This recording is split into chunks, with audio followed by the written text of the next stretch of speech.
Really just watching Iran and the situation over there. If that does escalate, you can bet your biscuits that things are going to play out very closely to the way that I have been talking about for a long time. A couple other things. Tuesday morning we had, so the Ripple deal, there's three things. Ripple finalized their case. There was another person that sued them for losses out of California that was filed in 2019 or something. That cements them. XRP is not a security.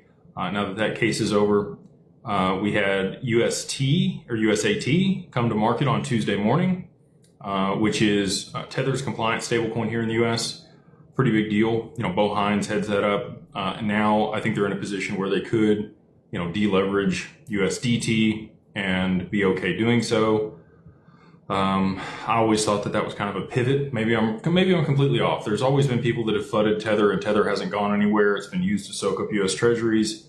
But after the reverse carry trade unwinds, I think a lot of its use is going to be gone, and USAT will take that. Here in the US, they do have 3 years with USDT to get compliant. But if it depegs and has some issues, we'll have to see how everything plays out. Maybe they rotate that liquidity from USDT into USAT for all of the treasuries that they have on that balance sheet. We'll just have to see, the gold and Bitcoin that's on their balance sheet. Obviously, gold has done fantastic. Bitcoin still trending sideways here around 90,000.